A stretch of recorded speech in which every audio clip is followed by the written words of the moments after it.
첫 시간 주님께 안녕하세요. 대강교회 오훈 목사입니다. 12월 6일 토요일입니다. 하나님 우리에게 준 말씀은 로마서 11장 25절에서 36절까지 말씀입니다.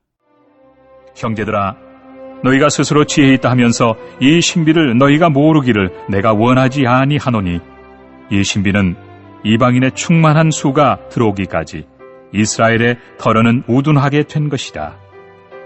그리하여 온 이스라엘이 구원을 받으리라 기록된 바, 구원자가 시온에서 오사 야곱에게서 경건하지 않은 것을 돌이키시겠고, 내가 그들의 죄를 없이 할 때 그들에게 이루어질 내 언약이 이것이라 함과 같으니라.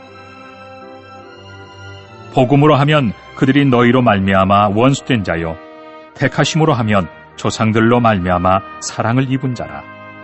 하나님의 은사와 부르심에는 후회하심이 없느니라. 너희가 전에는 하나님께 순종하지 아니하더니 이스라엘이 순종하지 아니하므로 이제 긍휼을 입었는지라. 이와 같이 이 사람들이 순종하지 아니하니 이는 너희에게 베푸시는 긍휼로 이제 그들도 긍휼을 얻게 하려 하심이라. 하나님이 모든 사람을 순종하지 아니하는 가운데 가두어 두심은 모든 사람에게 긍휼을 베풀려 하심이로다. 깊도다 하나님의 지혜와 지식의 풍성함이요, 그의 판단은 헤아리지 못할 것이며 그의 길은 찾지 못할 것이로다. 누가 주의 마음을 알았느냐? 누가 그의 모사가 되었느냐? 누가 주께 먼저 드려서 갚으심을 받겠느냐? 이는 만물이 주에게서 나오고 주로 말미암고 주에게로 돌아감이라. 그에게 영광이 세세히 있을지어다. 아멘. 아멘. 오늘 본문은 로마서 9장에서 11장까지 나온 이스라엘의 구원 문제에 대한 최종적인 해답이면서 결국은 하나님의 주권을 찬양하고 있는 말씀입니다. 25절을 보십시오. 형제들아, 너희가 스스로 지혜 있다 하면서 이 신비를 너희가 모르기를 내가 원하지 아니하노니, 이 신비는 이방인의 충만한 수가 들어오기까지 이스라엘의 덜어는 우둔하게 된 것이라. 이스라엘의 구원을 말하면서 사도 바울은 이것을 신비라고 표현했습니다. 신비라는 것은 인간의 이성을 뛰어넘는, 인간의 이성을 초월하는 진리죠. 로마서에서는 하나님의 뜻 안에 감추어져 있던 것이 예수 그리스도를 통해 알려지는 이 놀라운 계획을 말하고 있는 것입니다. 그게 뭐냐? 하나님의 신비요, 하나님의 비밀 전략입니다. 이스라엘이 강팍해졌습니다. 그래서 구원의 수로가 막힌 것처럼 보이죠. 그래서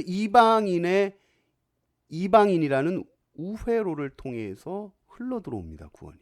근데 이 막힌 구원의 수로가 계속 막혀 있는 것인가? 그렇지 않다는 것이죠. 이방인의 충만한 수가 들어올 때까지다. 이방인의 충만한 수가 들어온다는 것은 이 선교의 사명이 완성되는 때입니다. 그리고 후에 이방인과 유대인을 포함한 온 이스라엘이 구원을 받게 되는 것이죠. 그러니까 유대인들이 메시아를 지금 거부하고 있는 이 우둔함이라는 것은 잠시 길을 임시 폐쇄하고 복음이 이방인의 세계로 급속히 확장되도록 하신 하나님의 더 큰 지혜로운 계획이라는 겁니다. 그러니까 보십시오. 구원이란 무엇입니까? 혈통적 유대인, 그걸로 됩니까? 안 되죠. 율법의 행함, 안 됩니다. 이방인들이 섬겼던 우상들, 말도 안 되죠. 더더욱 안 됩니다.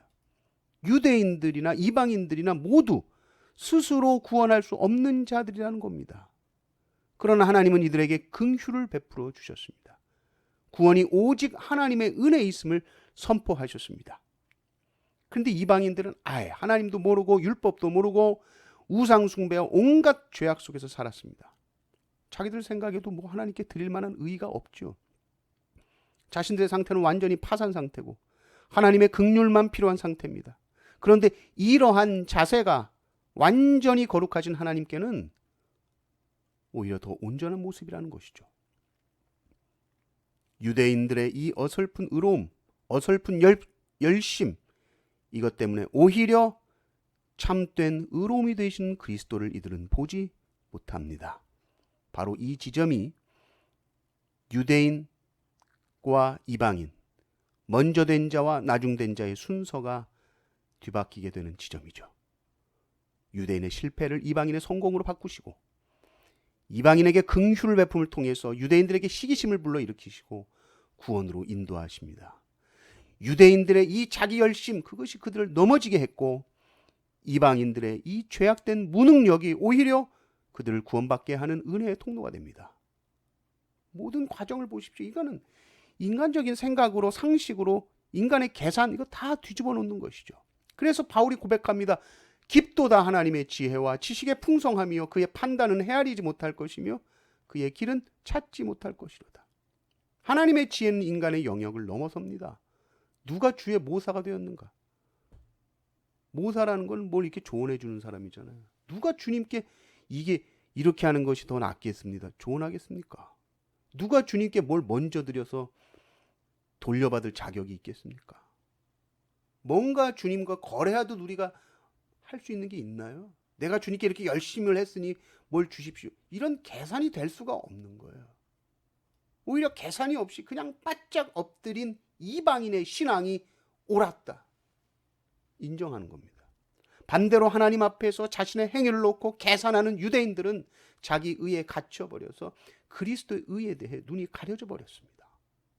구원에 있어서 인간적인 어떤 생각도, 어떤 행위도, 어떤 자격도, 어떤 의도 드러날 수 없고 높아질 수 없습니다. 오직 하나님의 주권과 하나님의 행하심에 대해 우리는 찬양하고 감사하고 영광 돌린 것만밖에 할 것이 없다. 그것이 피조물이 할 수 있는 유일한 일이다.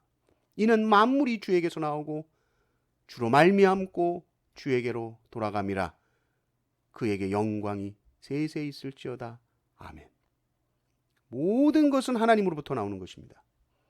우리의 구원도 마찬가지요. 주님께로부터 나왔습니다. 인간에 무엇이 끼어들 수 있을까요? 그리고 모든 과정도 주님으로 말미암는 것입니다. 그리고 주님께 돌아가는 것입니다. 이것은 하나님의 주권적인 역사라는 말이죠. 이 역사 앞에서 인간은 자기의 생각과 계산을 멈추고 오직 하나님께 영광이라고 고백하며 엎드릴 수밖에 없습니다. 이 구원을 날마다 찬양하는 성도님들 되시기를 주님의 이름으로 축원합니다. 아멘.